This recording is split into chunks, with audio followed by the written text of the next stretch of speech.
मस्जिद में नमाज पढ़ने के लिए गए थे। अच्छा। वो गुनाह करे क्या उन्होंने? वो जल्दी से जामीन करा दो सर से रिक्वेस्ट है, ताकि हमारी अच्छे से लगा सके बच्चों की। बच्चे बार बार रो रहे हैं अब्बू के लिए सबके मासूम बच्चे रो रहे हैं। सबके रोजे रख कर ये गुनाह करेंगे क्या हमारे लोग? हमारे मुस्लिम भाई बहन इतनी कुप्पार नहीं आएगी। जो 28/3/2024 को सॉरी सिरसोली में जो घटना हुई है और मीडिया ने और सभी ने एक तरफी न्यूज़ ऐसी लगाया है कि मिरवणूक पर मुस्लिम समुदाय ने हल्ला किया। हम ये कहते हैं कि मुस्लिम समुदाय ने कोई ने भी किसी पे इस पे हमला किया तो हम भी उसका निषेध करते, लेकिन इसकी तहकीकात होनी चाहिए। जो हमने एसपी साहब को दिया कि आचार संहिता होते हुए भी वहाँ मिरवणूक कौन से रूल्स एंड रेगुलेशन से निकली और वो अटी व शर्ती का पालन किया गया था क्या। दूसरी हमने डिमांड की कि आचार संहिता की मिरवणूक होते हुए भी वहाँ पे जो घटना घड़ी उसकी चौकसी पूरी के पूरी डिटेल होनी चाहिए।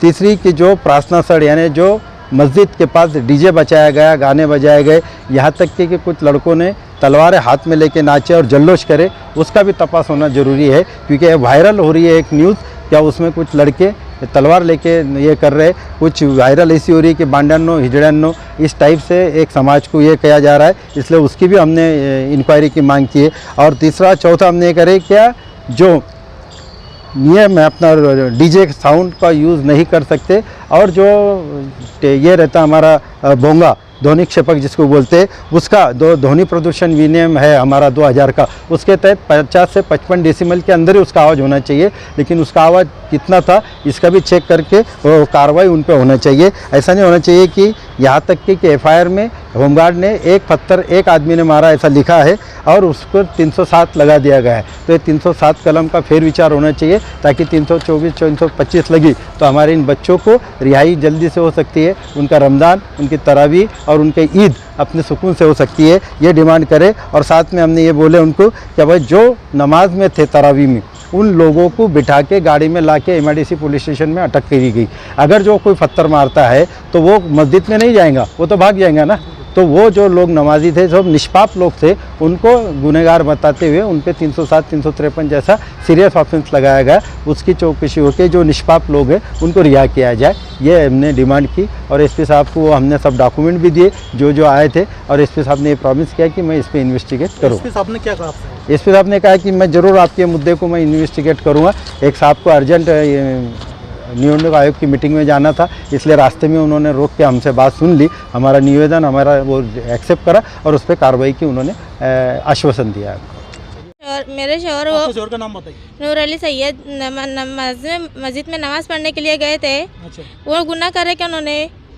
वो मस्जिद में इसलिए जाते क्या पत्थर चोट करने के लिए? बाहर पत्थर चोट हो रही है, वो मस्जिद में करेंगे क्या? मस्जिद में करेंगे वो लोग बाहर है, अनु जो नहीं करेंगे वो अंदर है, ये किसने कहा? ये क्यों गुनाह हो रहा हमारे पे? ये मासूम बच्चे कौन करेंगे इनका परवेश? सब इधर से उधर तफराफरी कर रहे हैं।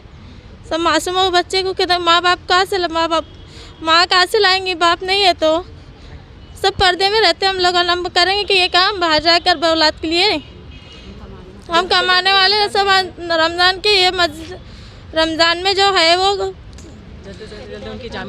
जल्दी से जामीन करा दो सर से रिक्वेस्ट है, ताकि हमारी अच्छे से लगा सके बच्चों की। बच्चे बार बार रो रहे हैं अब्बू के लिए, सबके मासूम बच्चे रो रहे हैं। सबके रोजे रख कर ये गुनाह करेंगे क्या हमारे लोग? हमारे मुस्लिम भाई बहन इतनी कुप्पार नहीं है, ये लोग उन्हें करे होंगे। बोलते अपन सारा मैं शमीना महमूद पिंजारी। आपका नाम बताइए, आप कहाँ से? मैं शमीना महमूद पिंजारी, मैं सिरसोली से हूँ। अच्छा। मेरे शोहर मोहम्मद शमसुद्दीन पिंजारी, इनको फंसाया चुका है, जो कि वो अपने घर पे आराम से घर पे ही थे, पर पता नहीं किसी का कॉल आया और उनको साजिश करके बुलाया गया और उनके ऊपर बहुत जुल्म किया गया, जो जुल्म वो उनका नहीं था। और एक चेयरमैन के हिसाब से उन्होंने अपने गांव को शांत शांत रखने की कोशिश की, पर प्रशासन ने उनको ही मोहरा बनाकर उनके ऊपर ही गलत इल्ज़ाम लगाकर उनको 307 की कलम लगाकर फंसा दिया है।